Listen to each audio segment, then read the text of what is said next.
India की economy बहुत तेजी से बढ़ रही है और उम्मीद है कि इंडिया में हाई जीडीपी ग्रोथ साइकिल देखने को मिलेगी, जिससे इनकम, सेविंग्स और इन्वेस्टमेंट को बढ़ावा मिलेगा। वैसे तो मैं ओवरऑल इक्विटी मार्केट को लेकर काफी पॉजिटिव हूं, लेकिन आज मैं बात करूंगा मिड कैप सेगमेंट की और साथ ही रिव्यू करूंगा Canara Robeco mid cap fund को, जिसका एनएफओ 11 नवंबर 2022 से 25 नवंबर 2022 तक ओपन है। नमस्कार, मैं हूं Pankaj Matpal, certified financial planner.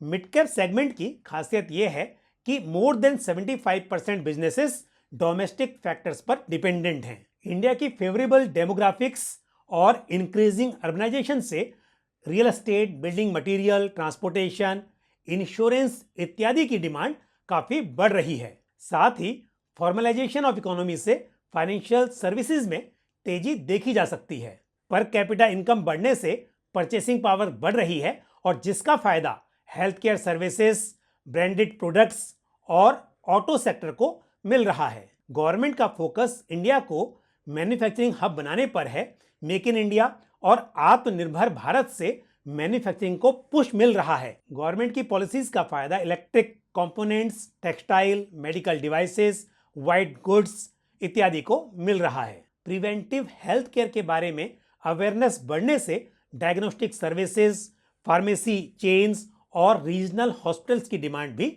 बढ़ रही है। तो ये तो बात हुई ओवरऑल इक्विटी मार्केट की और मिड कैप सेगमेंट की, और अब बात करते हैं मिड कैप फंड की। तो आप जानते हैं कि सेबी के नियमों के अनुसार एक मिड कैप फंड का जो टोटल एसेट होता है उसका minimum 65% allocation mid cap related equity shares और इक्विटी रिलेटेड इंस्ट्रूमेंट्स में किया जाता है। मार्केट कैपिटलाइजेशन के आधार पर जो टॉप 100 कंपनीज होती हैं वो लार्ज कैप कहलाती हैं और 101 से 250 तक यानी कि अगली 150 कंपनीज जो होती हैं वो मिड कैप सेगमेंट में कंसिडर की जाती हैं। और यहां पर ही बताना जरूरी है कि मिड कैप 150 इंडेक्स में निफ्टी 50 के मुकाबले बेहतर सेक्टोरल एक्सपोजर है, यानी कि बेटर डाइवर्सिफिकेशन यहां पर देखने को मिलता है।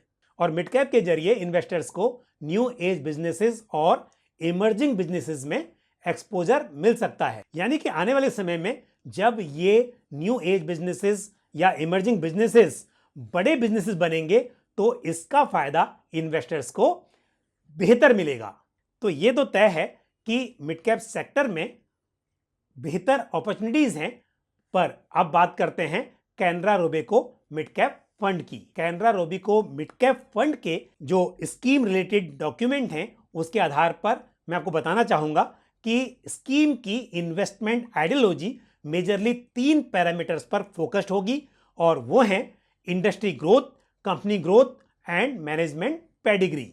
ऐसी कंपनीज जिन्हें फेवरेबल बिजनेस साइकिल का फायदा मिल सकता है और जिन कंपनीज की ग्रोथ उस इंडस्ट्री की दूसरी कंपनीज के मुकाबले बेहतर रहने की उम्मीद हो और साथ ही सुपीरियर मैनेजमेंट हो, ऐसी कंपनीज के स्टॉक्स में इन्वेस्टमेंट किया जाएगा। एएमसी का कहना है कि वो स्टॉक्स के मुकाबले कंपनीज के फंडामेंटल्स पर ज्यादा ध्यान देती हैं, यानी कि ऐसे स्टॉक्स जहां पर कंपनी के फंडामेंटल्स बहुत स्ट्रांग नहीं हैं लेकिन फिर भी स्टॉक्स में अच्छी ग्रोथ दिखाई दे रही है, उसकी बजाय ऐसी कंपनीज में इन्वेस्ट करना पसंद करेंगे जहां पर स्ट्रांग फंडामेंटल्स और रीजनेबल वैल्यूएशंस हैं, यानी कि robust growth oriented business with competent management. आप ये तो मानेंगे कि स्कीम की परफॉर्मेंस या एक पोर्टफोलियो की परफॉर्मेंस के लिए स्टॉक सिलेक्शन बहुत ही इंपॉर्टेंट है।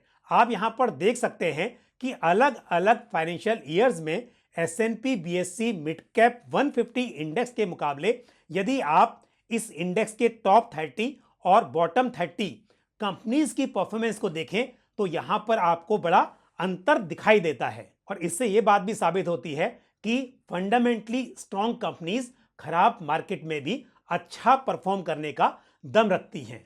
Canara Robeco mid cap fund का जो टोटल एसेट होगा उसका मिनिमम 65% से लेकर 100% तक एलोकेशन मिड कैप शेयर्स में हो सकता है, और यह भी हो सकता है कि 35% तक एलोकेशन किसी दूसरे इक्विटी रिलेटेड इंस्ट्रूमेंट्स में या इक्विटी शेयर्स में जैसे कि लार्ज कैप या मिड कैप में किया जा सकता है और टोटल असेट का 10% तक एलोकेशन REITs और इनविट्स की जो यूनिट्स हैं उनमें किया जा सकता है। स्कीम में कोई एंट्री लोड नहीं है, लेकिन यूनिट्स अलॉट होने से विद इन 1 ईयर यदि उन्हें रिडीम किया जाता है तो 1% का एग्जिट लोड एप्लीकेबल होगा। स्कीम का benchmark S&P BSE 150 mid cap TRI है। इस फंड के फंड मैनेजर हैं मिस्टर अजय खंडेलवाल, जिनका इक्विटी रिसर्च और फंड मैनेजमेंट में एक लंबा और सक्सेसफुल एक्सपीरियंस है। और शायद आप जानते होंगे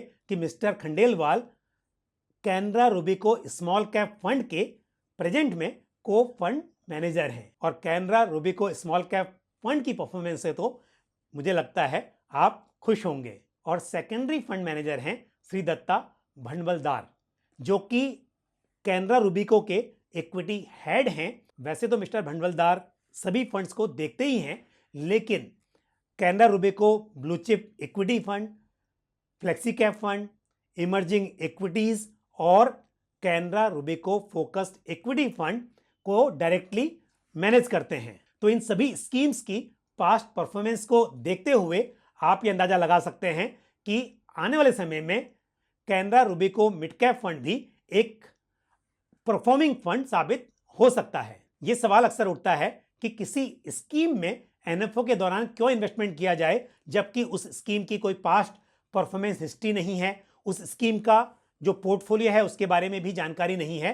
तो ये सच है, लेकिन यहां पर मैं यही कहना चाहूंगा कि कैनरा रूबिको की जो एक्सपर्टीज हैं, यानी कि selecting companies seeking better risk adjusted returns, और जो बाकी स्कीम्स की पास्ट परफॉर्मेंस हिस्ट्री है, उसके आधार पर इस स्कीम में इन्वेस्टमेंट करने का डिसीजन लिया जा सकता है। शॉर्ट टर्म में इक्विटी मार्केट में वॉलेटिलिटी रहने की उम्मीद है, लेकिन ऐसे इन्वेस्टर्स जो मिनिमम 5 इयर्स के नजरिए से या उससे अधिक के समय के अनुसार जो उनके लॉन्ग टर्म फाइनेंशियल गोल्स हों, उनको ध्यान में रखते हुए एक मिड कैप फंड में इन्वेस्ट करना चाहते हों, ऐसे investors Canara Robeco mid cap fund में इन्वेस्टमेंट करने पर विचार कर सकते हैं। तो मुझे उम्मीद है ये जानकारी जो मैंने आपके साथ शेयर की वो आपको पसंद आई होगी। वीडियो को लाइक करना और शेयर करना ना भूलें, और साथ ही आपका इस फंड को लेकर कोई सवाल हो या फिर ओवरऑल कोई सवाल या सुझाव हो तो आप कमेंट बॉक्स में पोस्ट कर सकते हैं। इसी के साथ मुझे दीजिए इजाजत, अगले वीडियो में फिर आपसे मुलाकात होगी। थैंक यू, जय हिंद। म्यूचुअल फंड निवेश बाजार जोखिमों के अधीन है। योजना से संबंधित सभी दस्तावेजों को ध्यान से पढ़ें।